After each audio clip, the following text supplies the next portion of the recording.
অবশেষে দীর্ঘদিনের নীরবতা ভাঙলেন বলিউড বাদশাহ শাহরুখ খান। ভারতের বর্তমান উত্তাল পরিস্থিতির মাঝে সরাসরি মোদী সরকারের বিরুদ্ধে গর্জে উঠলেন কিং খান। ছাত্রদের ওপর চলা অন্যায়ের বিরুদ্ধে তার এই একটি পোস্ট পুরো ভারতের রাজনীতি আর বিনোদন দুনিয়ায় তোলপাড় সৃষ্টি করেছে। শাহরুখ তার পোস্টে অত্যন্ত স্পষ্ট ভাষায় লিখেছেন, যে কোনো দেশের মেরুদণ্ড হল তার তরুণ প্রজন্ম এবং ছাত্র সমাজ। তিনি সরাসরি অভিযোগ তুলেছেন যে আজ ভারতের ছাত্রদের ওপর জুলুম করা হচ্ছে এবং তাদের নৈতিক অধিকার কেড়ে নেওয়া হচ্ছে, যা পুরো দেশের ভবিষ্যৎকে এক বড় প্রশ্নচিহ্নের মুখে দাঁড় করিয়ে দিয়েছে। কিং খান ইতিহাস মনে করিয়ে দিয়ে মোদী সরকারকে অবিলম্বে ছাত্রদের ন্যায্য দাবি মেনে নেওয়ার আহ্বান জানিয়েছেন। তবে একই সাথে তিনি পরিষ্কার করে দিয়েছেন, তিনি কোনো হিংসা বা সংঘাত চান না।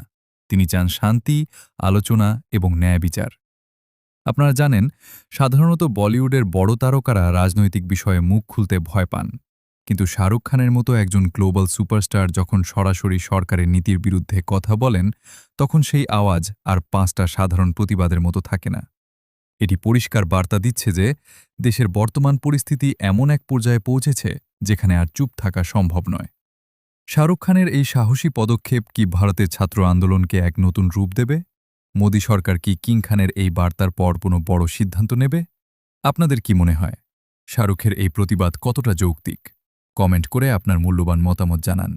আর এই ধরনের সব ট্রেন্ডিং খবরের আপডেট পেতে এখনই আমাদের চ্যানেলটি সাবস্ক্রাইব করে রাখুন। ধন্যবাদ।